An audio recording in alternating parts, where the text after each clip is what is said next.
అమర వీరులకు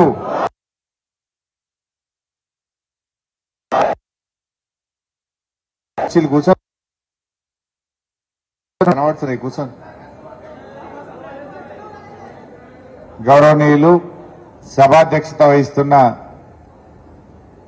శ్రీమతి పద్మా దేవేందర్ రెడ్డి గారు, గౌరవనీయులు పెద్దలు కంటారెడ్డి తిరుపతి రెడ్డి గారు, గౌరవనీయులు మాజీ ఎమ్మెల్సీ ఆర్ సత్యనారాయణ గారు, గౌరవ మున్సిపల్ చైర్మన్ చంద్రపాల్ గారు, గౌరవనీయులు విజయలక్ష్మి గారు, మాధవి గారు, యమున గారు, అదేవిధంగా ఆంజనేయులు గారు, నారాయణ రెడ్డి గారు, సిద్దిరాములు గారు, గౌరవ కౌన్సిలర్లు, సర్పంచ్లు, ఎంపీటీసీలు, ఎంపీపీ హరికృష్ణ గారు, మా పట్టణాధ్యక్షులు గంగాధర్ గారు, ఇంకా వేదిక మీద ఉన్న పార్టీ సీనియర్ నాయకులకు, ఉద్యమకారులకు, ప్రజాప్రతినిధులకు, మెదక్ నియోజకవర్గ బీఆర్ఎస్ పార్టీ కుటుంబ సభ్యులకు, మా పత్రికా విలేకరులందరికీ పేరు పేరున నమస్కారం తెలియజేస్తా ఉన్నాం.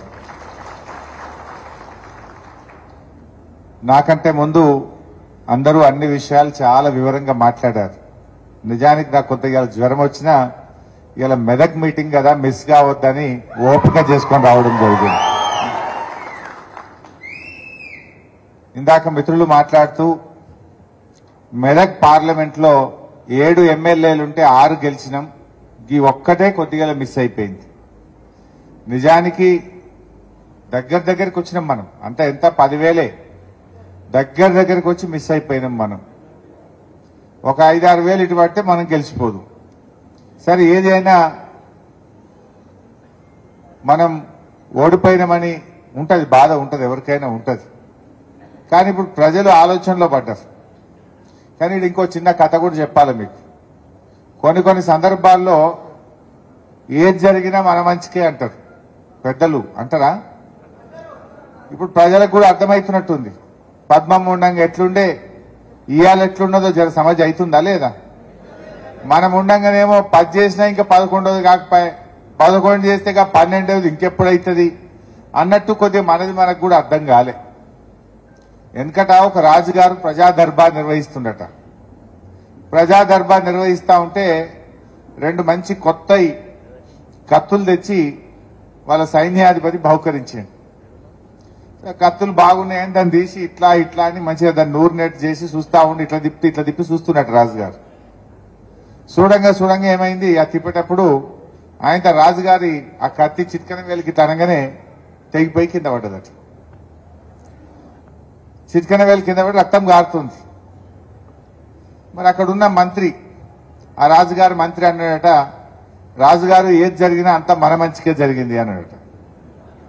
రాజుగారికి కోపం వచ్చిందట, నా ఏళ్ళు తెగిపోయింది అని రక్తం గారి బాధపడుతుంటే వీడేమో అంత మంచికే అనబట్టే వీళ్ళు లోపలేసేది జైలు అన్నాడట. అయితే రాజుగారు చెప్పే పాపం బట్టలందరూ వచ్చిన మంత్రిని తీసుకుపోయి జైల్లో పెట్టారు.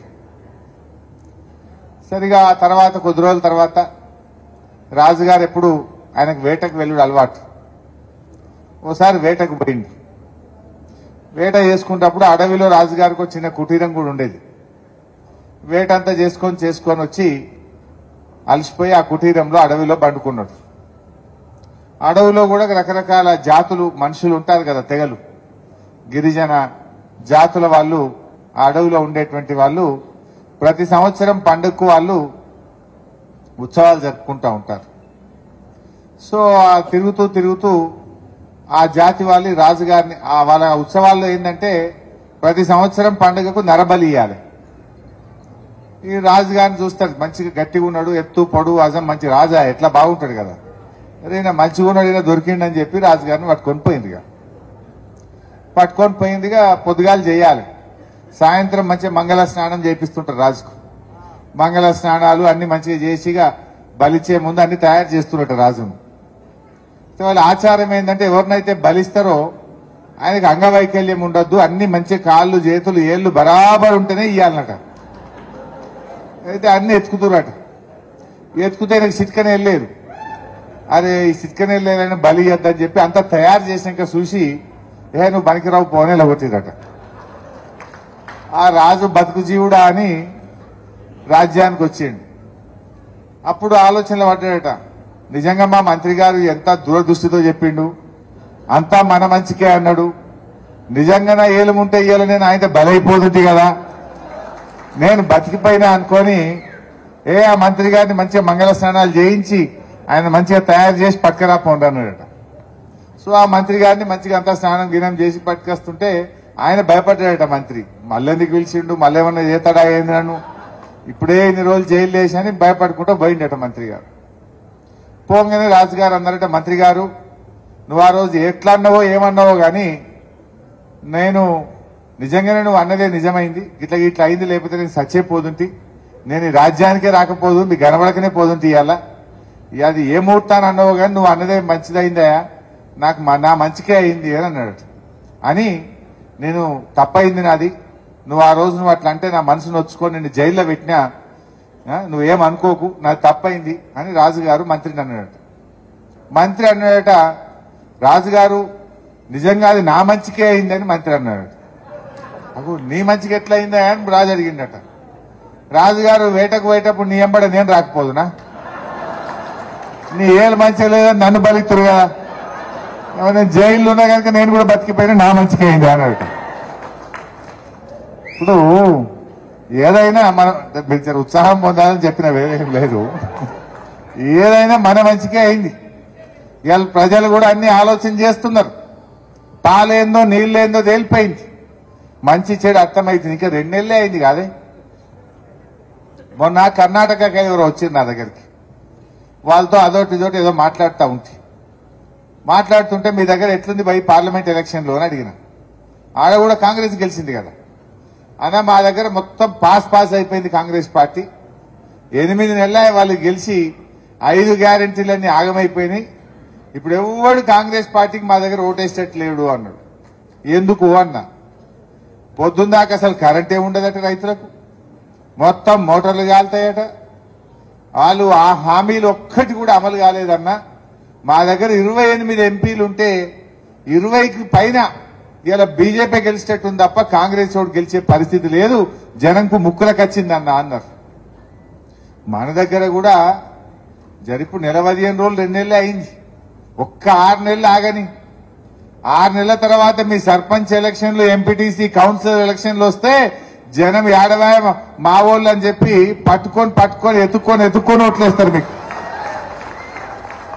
రేపు మా ఆంజనేయులు కౌన్సిలర్ నిలబడ్డా, మా విజయలక్ష్మి నిలబడ్డా, ఏడుంది విజయక్క ఇగరా అని టీఆర్ఎస్ లో దొరకబట్టుకుని ఓట్లేసే పరిస్థితి వస్తుంది. అంటే ప్రజలకు అర్థమవుతుంది విషయం. ఇలా కర్ణాటకలో 8 నెలలు అయింది, మనసున పట్టింది. మన దగ్గర కూడా కొద్దిగా షురు అయింది. ఇలా 24 గంటల కరెంట్ అన్నారు, ఎక్కడ కూడా 14-16 గంటల కంటే ఎక్కువ వస్తలేదు. 14 గంటలు 16 గంటలే వస్తుంది. 3 సార్లు కాలిందా? మోటార్లు కాలుతూనే ఉన్నాయి. నిన్న మా నంగునూరు జెడ్పీటీసీ కలిసింది, ఉమా అని, ఏదో మీటింగ్ పోతే కలిసింది. పాత మోటార్ ఊకే కాలిపోతుందని, అది జర మోటార్ పాత పడ్డది కదా అని కొత్త మోటార్ కొనుకొచ్చి పెట్టిందట. కొత్త మోటార్ పెట్టి 11 రోజులు అయిందో లేదో అది కూడా కాలిపోయిందట. మళ్ళా కాంగ్రెస్ వచ్చింది, మార్పు వచ్చింది, మోటార్లు గాలుడు శురువైంది అంటున్నారు. మోటార్లు గాలుడు పెట్టినే ఊర్ల పన్ను. ఇప్పుడు కేసీఆర్ వచ్చిన, ఇలా కాంగ్రెస్ వాళ్ళు వచ్చినాక ఏమైందంటే కొన్ని కొత్త దుకాణాలన్నీ ఓపెన్ అవుతున్నాయి. మళ్ళా వ్యాపారాలు పెరిగినాయి. కొన్ని వ్యాపారాలు, ఏం వ్యాపారాలు పెరిగినాయి? కరెంటు మోటార్లు వైండింగ్ చేసే దుకాణాలు కొత్తవి వస్తున్నాయి, వ్యాపారం పెరిగింది. ఇన్వర్టర్లు, కన్వర్టర్లు, జనరేటర్లు అమ్ముకునే దుకాణాలు మాత్రం మోపోయినాయి. మళ్ళా వాడు కంపెనీ వాడు ఇక కాంగ్రెస్ వచ్చిందిరా భయ్ అని వాడు ఇన్వర్టర్లు తయారు చేస్తుండు, జనరేటర్లు తయారు చేసుడు శురువైంది. ఇవాళ వాళ్ళ గిరాకీ మాత్రం మళ్ళా పెరిగింది. ట్రాన్స్ఫార్మర్లు కాలిపోవడం శురువైంది. ట్రాన్స్ఫార్మర్లు మోటార్ వైండింగ్ చేసే దుకాణాలు కూడా మళ్ళా, ట్రాన్స్ఫార్మర్ రిపేర్ దుకాణాలు కూడా మళ్ళా కొత్తవి వస్తా ఉన్నాయి. కేసీఆర్ వచ్చినాక ఇవన్నీ మూతవాళ్లే. మోటార్ వైండింగ్ దుకాణాలు లేవు, ఇన్వర్టర్ల దుకాణాలు లేవు, జనరేటర్ల దుకాణాలు లేవు, ట్రాన్స్ఫార్మర్లు మరమ్మతు చేసేటి సగానికి సగం మూతపడ్డాయి. మళ్ళా కాంగ్రెస్ వచ్చింది, మార్పు వచ్చింది, మళ్ళా దుకాణాలన్నీ మోపైతున్నాయి. ఇది వాళ్ళు తెచ్చినటువంటి మార్పు. ఇలా వాళ్ళ పరిస్థితి ఎట్లయిపోయిందంటే, ఆనాడు ప్రచారంలో అబద్దాలు, నేడు పాలనలో అసహనం. ఎవరన్నా అడిగితే ఏం మాట్లాడుతుండ్రు? అయ్యా రైతు బంధు వల్లేదు అంటే ఎవడా అన్నోడు అని చెప్తూ కొట్టుండే అంటాడు ఒక మంత్రి, అన్నడా లేదా? ఇక ఇంకో మంత్రి, మహిళా మంత్రి అయితే నేను నోట్తో చెప్పలేని మా అక్క చెల్లెళ్ళు ఉన్నారు, రైతు బంధు పడలేదంటే ఆగుతలేదా అంటుంది ఆమె. ఇటువంటి మంత్రులు ఇలా అధికారంలోకి వచ్చిన తర్వాత ముఖ్యమంత్రికైనా మంత్రులకైనా సంయమనం ఉండాలి. పదవి వస్తే బాధ్యత పెరగాలి, పదవి వస్తే హుందాతనం పెరగాలి. కానీ ఇలా ఆయన రేవంత్ రెడ్డి మాట్లాడే మాటలు ఎట్లున్నాయంటే ఆ ముఖ్యమంత్రి పదవి యొక్క హుందాతనాన్ని దెబ్బతీసే విధంగా, ఆ కుర్చీని కించపరిచే విధంగా ఆయన మాట్లాడుతూ ఉన్నాడు. ఇంకా ఏదో ప్రతిపక్షంలో ఉన్నా అన్నట్టుగా మాట్లాడుతూ ఉన్నాడు. నిజానికి ఏం అడిగినాం మనం? మీరు చెప్పిందే అడిగినాం. ఆయన చెప్పలేదా? మేము రాగానే డిసెంబర్ 9వ తారీఖు నాడు మొదటి సంతకం 2 లక్షల రుణమాఫీ మీద పెడుతున్నా అన్నడా లేదా? ఒకటేసారి 2 లక్షలు మాఫీ చేస్తా అన్నడా లేదా? మరి ఎటువైంది? 2 లక్షల రుణమాఫీ చేయకుండా ఇప్పుడు పార్లమెంట్ ఎన్నికల్లో కాంగ్రెస్ వాళ్ళు వస్తే జనం ఓట్లేస్తారే? మనం జనాలకు సంధానం చెప్పాల్సిన అవసరం ఉంది. మనమల్లే ఆయన్నే అన్నాడు 9 తారీఖే ఇస్తా, ఒక్కటేసారి చేస్తా అన్నడా లేదా? మరి అలా మాట తప్పింది కాంగ్రెస్ పార్టీ. ఆనాడు రైతు బంధు వేస్తున్నామో అని నేను మాట్లాడితే ఎలక్షన్ కమిషన్ కంప్లైంట్ చేసి రైతు బంధు పైసలు పడకుండా ఆపిండ్రు. అప్పుడే కాదు మాట అన్నారు, ఇప్పుడైతే 10,000 రేపు మేము వస్తే 15,000 అన్నారు. వచ్చినాయే 15,000? 15 లేవు, 10 కూడా చక్కగా పట్టలేవు. ఇవాళ ఏం జరుగుతుందో మనం చూస్తున్నాం.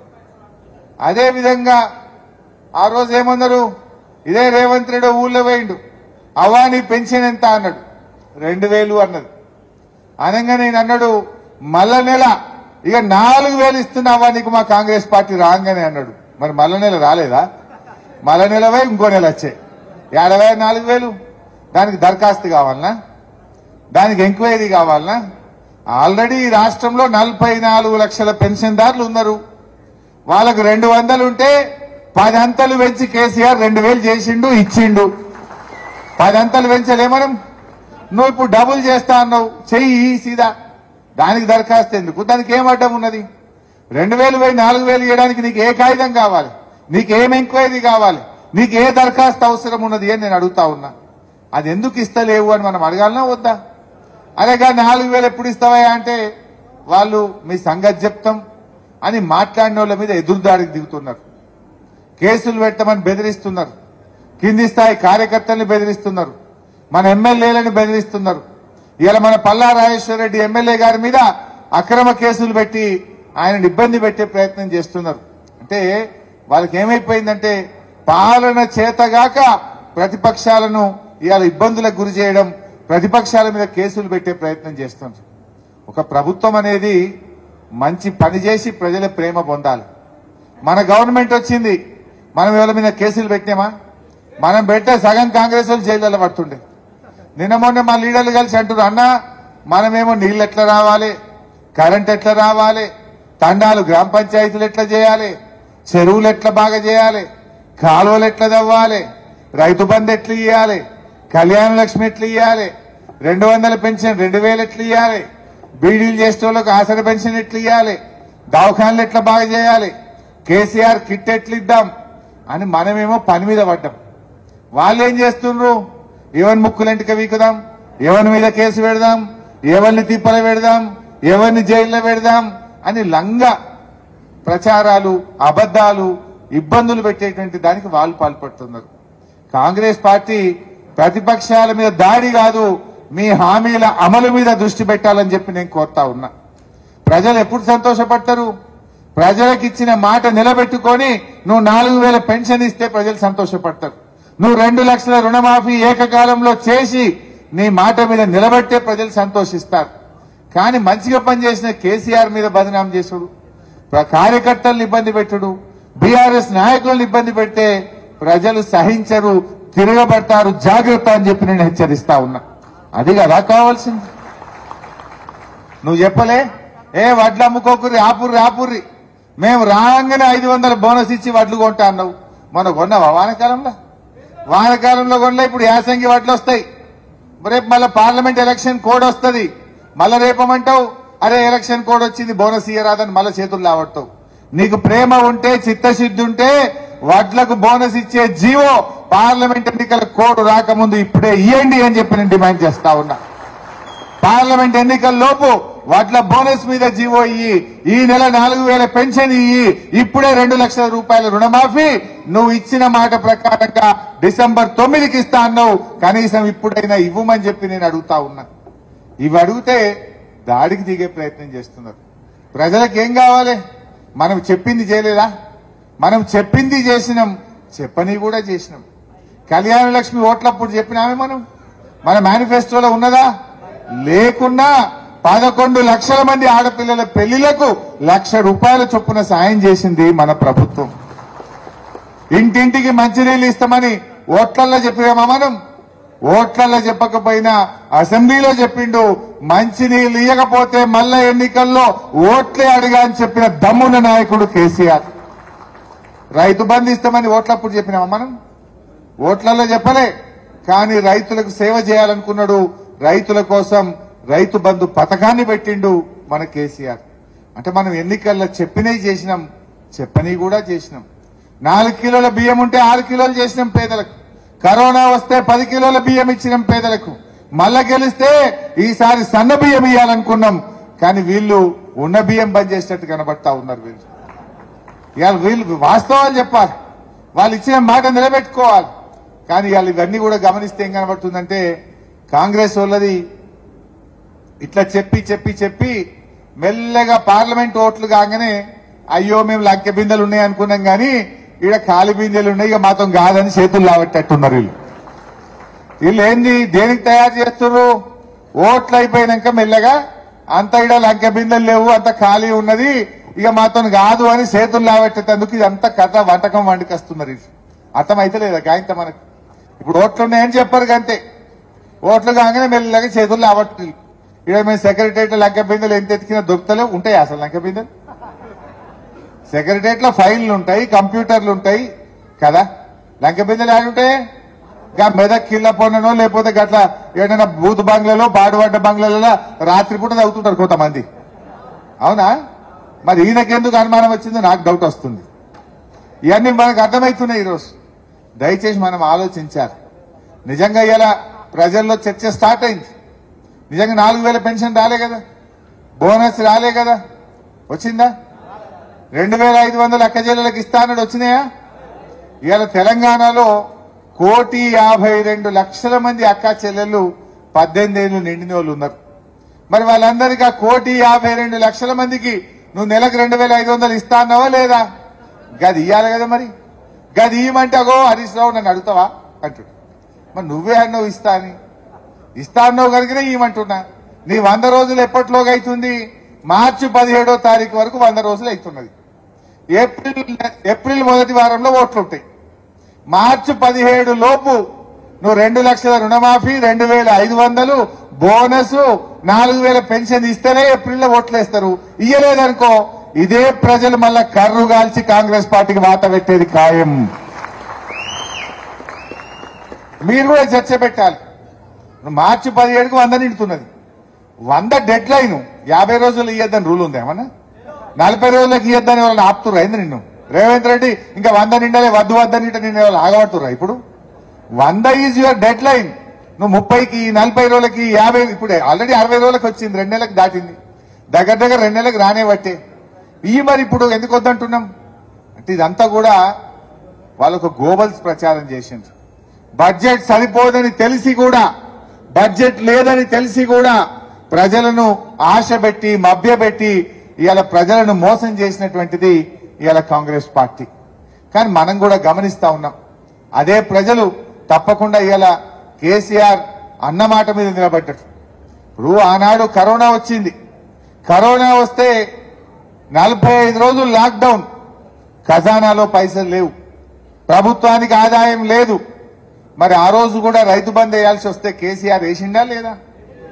కరోనా వచ్చిన కష్టకాలములో ఎమ్మెల్యేల మంత్రుల జీతాలు ఆపిండు, బిల్లులు ఆపిండు, రైతులకు మాత్రం పంటకు సకాలంలో రైతు బంద్ ఇచ్చిండు మన కేసీఆర్. మరి వీళ్ళకెందుకు అంత ఇబ్బంది అవుతున్నది? మీ ప్రాధాన్యత ఏంది? దేశానికి అన్నం పెట్టే రైతు ముఖ్యమా, నీకెవరు ముఖ్యమో అని నేను అడుగుతా ఉన్నా. కరోనా లాంటి కష్టకాలంలో కేసీఆర్ ఇవ్వగలిగినప్పుడు మీరెందుకు ఇవ్వలేకపోతున్నారు అని చెప్పి నేడు ఈ కాంగ్రెస్ ప్రభుత్వాన్ని అడుగుతా ఉన్నా. ఇవన్నీ కూడా మీరు చర్చ పెట్టాలి గ్రామాల్లో. దయచేసి ప్రజల దగ్గర తండాలకు పోండి.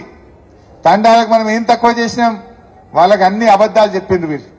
తండా ప్రజల దగ్గర కూర్చొని మంచిగా వాళ్ళకి అర్థమయ్యేటట్టుగా చెప్పండి. ఇలా మన కేసీఆర్ తండాను గ్రామ పంచాయతీ చేసిండు. తండాలో ఇంటింటికి నల్లబెట్టి నీళ్లు తాగిపించిండు. తండాలో గల్లీ గల్లీకి సీసీ రోడ్ వేసిండు. తండాలో చదువుకునే పిల్లలకు విద్యా ఉద్యోగాల్లో 10% రిజర్వేషన్ ఇచ్చిండు. మరి ఇంత మంచిగా చేసిన కేసీఆర్ ను మనం కాపాడుకోవాలని చర్చ పెట్టండి. తండాల్లో పోయి తండా ప్రజల్లో చర్చ పెట్టండి. ఇక దళిత బంధు మా ఎస్సీ కాలనీలో కూడా మాట్లాడండి. కేసీఆర్ ఉంటే ఏడాదికి కొంతమందికి వచ్చు, మెల్లమెల్లగా అందరు బయట పడుదురు. ఇప్పుడు వాళ్ళు ఉన్నే బంధు పెట్టిండ్రు. ఆల్రెడీ ఇచ్చిన దళిత బంధు బ్యాంకుల డబ్బులు పడితే బ్యాంకులో పడ్డ పైసలను కూడా ఫ్రీజింగ్ లో పెట్టి దళితుల ఉసురు పోసుకుంటున్నది ఇలా కాంగ్రెస్ పార్టీ. నేను అడుగుతా ఉన్నా, ఆల్రెడీ మంజూరైంది, ఆల్రెడీ డబ్బులు ఇచ్చిండు కేసీఆర్, దాన్ని ఎందుకు ఫ్రీజింగ్ లో పెడుతున్నారు అని నేను ఇలా కాంగ్రెస్ పార్టీని అడుగుతా ఉన్నా. దయచేసి ఇప్పటికే ఇచ్చిన దళిత బంధు లబ్ధిదారులకు వెంటనే 10 లక్షల రూపాయలతో ఆ యూనిట్లు గ్రౌండ్ చేయించాలని చెప్పి నేను కాంగ్రెస్ పార్టీని డిమాండ్ చేస్తా ఉన్నా. ధర్నాలు చేస్తున్నారు వాళ్ళు. పాపం మా గొల్ల కుర్మలకు డీడీలు కట్టింది గొర్రెల కోసం. ఇప్పుడు డీడీలన్నా వాపస్ ఇయ్యండి, గొర్రెలన్నా ఇయ్యండి, మీరు ఇస్తామన్నా 2 లక్షలన్నా ఇయ్యండి. ఇవన్నా వద్దా? వాళ్ళే చెప్పిన మేము 2 లక్షలు ఇస్తాం, సీదా ఇస్తామన్నారు. ఇప్పుడు మీరు వచ్చి 2 నెలలైనా ఆ డీడీలు ఇస్తలేరు, గొర్రెలు ఇస్తలేరు. మీరు ఇస్తామన్న 2 లక్షలు కూడా ఇవ్వకుండా ఇవాళ యాదవులను కూడా ఉసురు పోసుకుంటున్నటువంటి పరిస్థితి ఉంది. అంటే వాళ్ళు ఎంతసేపు కూడా ప్రజల్ని ఇబ్బంది పెట్టేటువంటి ప్రయత్నం చేస్తా ఉన్నారు. నిజంగా మన మెదక్కు ఆ రోజు కేసీఆర్ గారు వచ్చినప్పుడు జిల్లా కలెక్టరేట్ ప్రారంభం చేసుకొని 50 కోట్లు మెదక్ పట్టణానికి ఇచ్చిండు కేసీఆర్. 100 కోట్లు ఏడుపాయల అమ్మవారికి ఇచ్చిండు మన కేసీఆర్. మన మెదక్కు రింగ్ రోడ్ శాంక్షన్ చేసిండు కేసీఆర్. నేను గెలిచిన ఎమ్మెల్యే గారిని కోరుతా ఉన్నా, మరి శాంక్షన్ అయి వచ్చిన పైసలు ఎవరైనా వాపసు కూడా కొడతారా?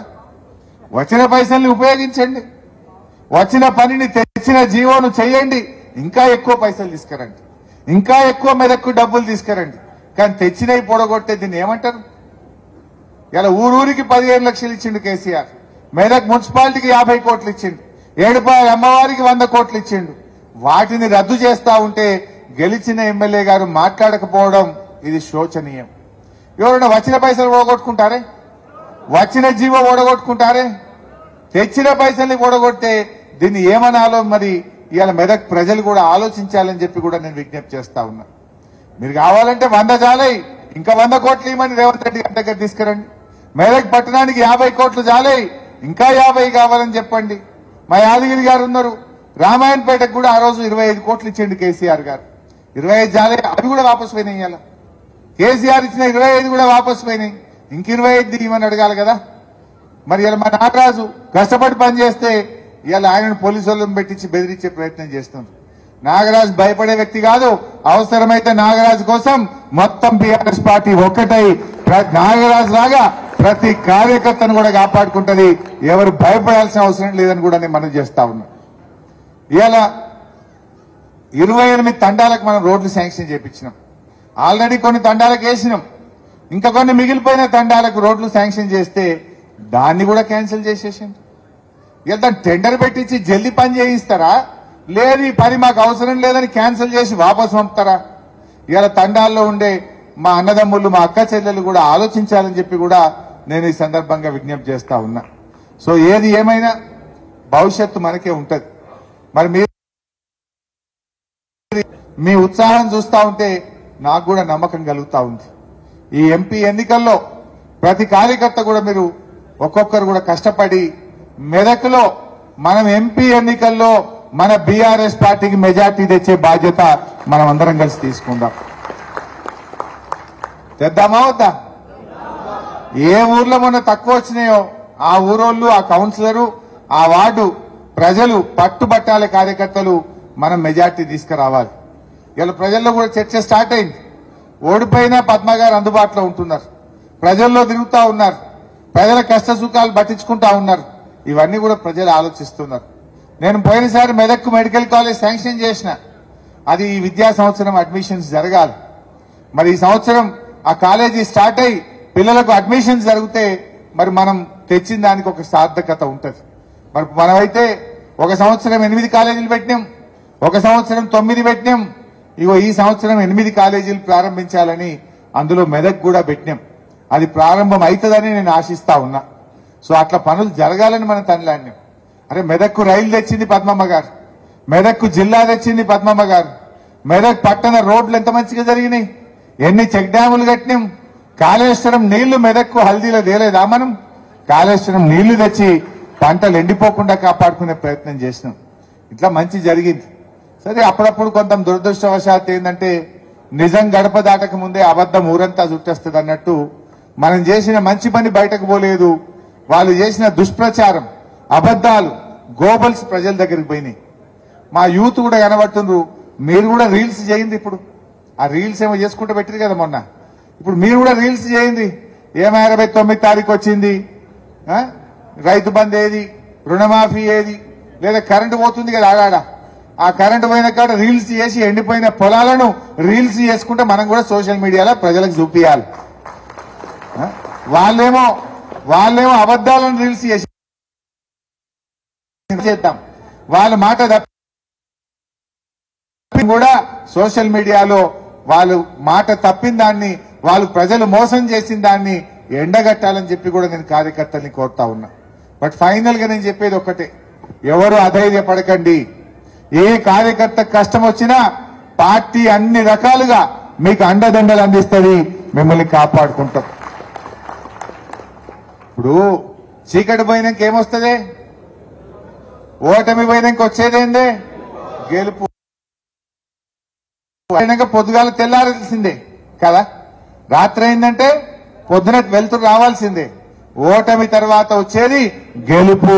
ఖచ్చితంగా గెలుపు వస్తుంది. మెదక్లో మళ్ళా మనం గులాబీ జెండా ఎగిరేస్తాం. ఇది ఒక చిన్న స్పీడ్ బ్రేకర్ లాంటిది. స్పీడ్ బ్రేకర్ ఉంటే బండి మెల్లగైతుందా లేదా? అది దాటినాక ఏమైతుంది? మళ్ళా పికప్ అయి మళ్ళీ స్పీడ్ గా పోదా? గ్యారంటీగా స్పీడ్ బ్రేకర్ దాటాం, మళ్ళా మన బీఆర్ఎస్ పార్టీని పికప్ తీసుకుంటాం, మెదక్ మీద గులాబీ జెండా ఎగిరేసుకుంటాం. సో మీరు కూడా ఏం అధైర్యపడకండి, భయపడకండి. మంచిగా ఉన్న విషయాలు, ఆ 420 హామీలు ఉన్నాయి కదా, వాళ్ళు 6 హామీలు అంటారు. 6 కాదు, 420 హామీలు ఉన్నాయి. 420 ఉన్నాయి. ఆ 420ని మీరు ప్రజల్లో చర్చ పెట్టాలి.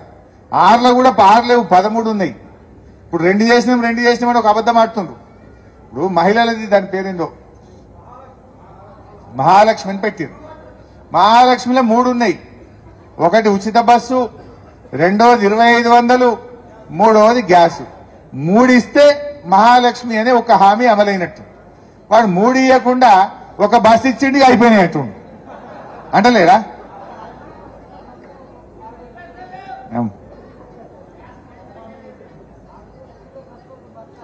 బస్సు కూడా మా అక్క అంటుంది, విజయక్క, బస్సులందరూ కొన్ని బస్సులు బంద్ పెట్టిరట. ఇదివరకు రామాయణపేట మెదక్కు రోజు 15-20 ట్రిప్పులు నడితే ఇప్పుడు 5 ట్రిప్పులు 10 ట్రిప్పులు నడుపుతారు. అంటే బస్సుల ట్రిప్పులు కమ్మి చేసింది. కొన్ని ఊర్లకు బస్సులు బంద్ అవుతున్నాయి. మళ్ళీ ఇలా ప్రజలకు ఇబ్బంది పెడుతున్నారు. కర్ణాటకలో అట్లే చేసిరట. ఒక 3 నెలలు నడిపిరట. రోజు 10 ట్రిప్పులు నడిచే కాడ 5 ట్రిప్పులు చేసిరట. అంటే ఇక కొండ నాలుకకు మంది వేస్తే ఉన్న నాలుక పోయింది అన్నట్టు. ఇవాళ వీళ్ళు మెల్లమెల్లగా అటువైపు పోతున్నారు. మరి ఊకునేది లేదు. గట్టిగా వీళ్ళని పోరాటం చేద్దాం. కాంగ్రెస్ పార్టీ మెడలు వంచి ప్రజల పక్షాన ఇచ్చిన హామీ అమలు చేసేదాకా బీఆర్ఎస్ పార్టీ పోరాటం చేస్తుంది. ఊకుంటాం అసెంబ్లీలో? మొన్న 2 రోజులైంది. గట్టిగా అడిగినవా లేదా అసెంబ్లీలో? ఆయన అన్ని అబద్దాలే. ఏమన్నారు అప్పుడు? అదేంటి, ఆ ప్రగతి భవన్ లా 150 బెడ్రూమ్లు ఉన్నాయన్నారు, స్విమ్మింగ్ పూల్ ఉన్నదన్నారు, ఏందో చెప్పారు. మొన్న అసెంబ్లీలో అడిగిన బట్టి విక్రమార్క ఉప ముఖ్యమంత్రి గారు పోయి ఆ ప్రగతి భవన్ ఉంటుండు. బట్టి గారు, ఇప్పుడు నువ్వే ఉంటున్నావు కదా ప్రగతి భవన్ లా, కేసీఆర్ కట్టిన దాంట్లో, ఇప్పుడు చెప్పు ఇక ఎన్ని బెడ్రూమ్లు ఉన్నాయో, స్విమ్మింగ్ పూల్ ఉన్నదో జర చెప్పవా బట్టి గారు. మొన్నటిదాకా మస్తు చెప్తారు కదా అంటే మంచిగా నవ్వుతున్నాడు. ఇక కిందికి తలకాయ పెట్టి నవ్వుతుండే తప్ప లేచి చెప్తలేడు. నిజం ఉంటే చెప్పాలనా వద్దా? ఎన్నున్నాయో బయటకు వచ్చి చెప్పద్దా? బంగారు బాత్రూమ్ లాంటివి, స్విమ్మింగ్ పూల్ లాంటివి వీడియో తీసి చూపియనుంటివి బయటకు. ఏడవైనవన్నీ అంటే ఎన్ని జూటా మాటలు, ఎన్ని అబద్దాలు చెప్తారు అనడానికి ఇవన్నీ ఒక ఉదాహరణ అని చెప్పి నేను మనవి చేస్తాను. అప్పట్లో దావోస్ పోయి మన కేటీఆర్ గారు పెట్టుబడులు తెస్తే దావోస్ పోడు దండగా పైసలు ఖరాబ్ అన్నారు. మరి ఇప్పుడు ఇద్దరు పోయిరా లేదా వీళ్ళు గుంపు మేస్త్రి గిట్ట? మరి మీరు ఎందుకు పోయిన? మీరు దండగా అన్నట్ట? మరి అంటే మేం చేస్తే దండగా, మీరు చేస్తే మంచిదా? అంటే వాళ్ళ నోటికి మొక్కాలిగా అన్ని రకాల అబద్దాలు చెప్పే ప్రయత్నం చేసిండ్రు. ఇవాళ విషయాలు అర్థమవుతున్నాయి, ఒకటొకటిగా ప్రజలకు అర్థమవుతున్నాయి. అందువల్ల మనం చాలా కష్టపడ్డ పార్టీ మనది. ఏమి కానే కాదు రానే రాదన్న తెలంగాణ తెచ్చిన కేసీఆర్ మనతో ఉన్నాడు కాదా? ఇవాళ నమ్మిందా కేసీఆర్ తెలంగాణ తెస్తా అంటే? కేసీఆర్ తెలంగాణ తెచ్చింది కనుకనే ఈ రేవంత్ రెడ్డి అంటే అని ఇలా ముఖ్యమంత్రి అయింది. లేకపోతే నేను అవుతుండే ఆంధ్రప్రదేశ్ లో. అది కేసీఆర్ పెట్టిన భిక్ష కదా. ఆంధ్రప్రదేశ్ లో వీళ్ళు ఐదురా, మళ్ళా కదే చంద్రబాబు నాయుడు ఉంటుండే కదా, లేకపోతే ఇంకా జగన్మోహన్ రెడ్డి గారు ఉంటుండే కావచ్చు. ఇవాళ తెలంగాణ వస్తేనే కదా నువ్వు. అది కేసీఆర్ పెట్టిన భిక్ష నీకు. కేసీఆర్ సాగు నోట్లో తలబెట్టి తెలంగాణ తెచ్చింది కనుక ఇవాళ తెలంగాణ కొద్దిగా పచ్చబడ్డది, తెలంగాణ రాష్ట్రం అయింది. ఇవన్నీ కూడా ప్రజలు గమనిస్తా ఉన్నారు. మనం కూడా మన జాగ్రత్త మనం కూర్చోవద్దు. ఇప్పుడు చాలా విషయాలు పద్మ మాట్లాడింది, ఆంజనేయులు గారు మాట్లాడినరు, తిరుపతి అన్న మాట్లాడినరు, నేను మాట్లాడినా. మీకు సమజ్ అయింది కదా. ఈ ముచ్చట మీరు ఊర్లలో ముచ్చట పెట్టద్దా? కసీర్ కాడ కూర్చున్న కాడనో, బీట్ కాడనో, నాట్లు వాడే కాడనో, 10 మందిలో కూర్చున్న కాడ బస్సుల పోంగనో, బస్సుల పక్కపొంటలతో ముచ్చట పెట్టద్దా? మనం ప్రజలలో మనం ఎండగట్టాలనా వద్దా? వాళ్ళు చేయలేదా దుష్ప్రచారం? వాళ్ళేమో అబద్దాలు చెప్పిన, మనం నిజాలు చెప్పుదాం, ఉన్నది చెప్పుదాం, వాస్తవాలు చెప్పుదాం, ప్రజల్లో చర్చ పెడదాం. ఎక్కడికక్కడ మనం ప్రజల్లో చర్చ పెడితే అదే ప్రజలు మళ్ళీ మన కేసీఆర్ వైపు వాళ్ళే వస్తారు, మళ్ళీ అధికారం ఇస్తారు అని చెప్పి నేను మనం చేస్తా ఉన్నా. సో మిత్రులారా, మరి ఈ స్ఫూర్తిని కొనసాగిద్దాం. దయచేసి కార్యకర్తలందరూ కూడా మీ గ్రామాల్లో, వార్డుల్లో పార్లమెంట్ ఎన్నికల కోసం ఇప్పటి నుంచి సమాయత్తం కావాలి. 4000 పింఛన్ రాలే కదా, ఆ వృద్ధుల దగ్గరికి పోయి అవ్వా మరి 4000 ఇయ్యలే వీళ్ళు కాంగ్రెస్ వాళ్ళు అని మనం గట్టిగా చెప్పాలి. కేసీఆర్ 5000 ఇస్తా అన్నాడు, మనం 200, 1000 అంటే 1000 చేసినాం, 1000ని 2000 అంటే 2000 చేసినాం. మనమేమో మాట మీద నిలబడ్డాం, వీళ్ళు మాట తప్పిందని చెప్పి ఆ పెన్షన్దారులకు మనం గట్టిగా చెప్పాలి. పార్లమెంట్ ఎన్నికల్లో మన దిక్కు తిప్పుకోవద్దా? అక్క చెల్లెలకు 2500 ఇస్తామన్నారు, ఇయ్యలేదు 2500 అని చెప్పాలి. వాళ్ళని కూడా మంచిగా సంజాయించి మన బీఆర్ఎస్ కు మన కారు కోటేసేటట్టు మనం చేసుకోవాలి. 2 లక్షల రుణమాఫీ చేయలేదని చెప్పి రైతులందరినీ ఒకటి చేయాలి, బోనస్ ఇయ్యలేదని రైతులను ఒకటి చేయాలి. వాళ్ళందరినీ మన వైపు తిప్పుకునేటట్టుగా మీరు చిన్నగా ప్రయత్నం స్టార్ట్ చేయాలి. సో అట్లా మనకి మంచిగా పోదాం. రాబోయే రోజుల్లో మీకు ఎక్కడ ఏ ఊర్లో ఇబ్బంది వచ్చినా ఒక్క ఫోన్ కొట్టండి, తప్పకుండా మేమే వచ్చి మీకు అండగా నిలబడతాం. ఇక మీ ఎలక్షన్లు అంటారా, అల్క గెలుస్తారు మీరు. అవి 6 నెలలకు పెట్టరు కావచ్చు, అప్పటికి కాంగ్రెస్ పార్టీ పాస్ అయిపోతుంది. ప్రజలంతా ఇక కోపంగా ఉంటారు, ఏది కాదు కదా. కానప్పుడు ఊరుకుంటారా?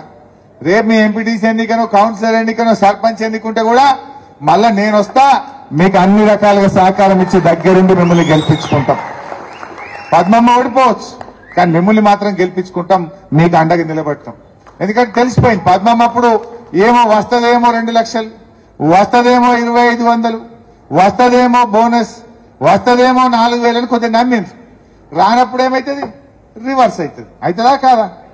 సో రేపు మీ ఎలక్షన్లప్పుడు కూడా తప్పకుండా మేము వస్తాం, అన్ని రకాలుగా సహకారం ఇస్తాం. దగ్గరుండి మళ్ళా జెడ్పీటీసీలను, ఎంపీపీలను, సర్పంచ్లను, కౌన్సిలర్లను, ఎంపీటీసీలు అందరినీ గెలిపించుకుంటామని చెప్పి కూడా మనం చేస్తూ జై తెలంగాణ. ఇప్పుడు మన పార్టీ చెక్కులు వచ్చినాయి, 2 లక్షల రూపాయల చెక్కు వాళ్ళు తీసుకోవాల్సిందిగా సార్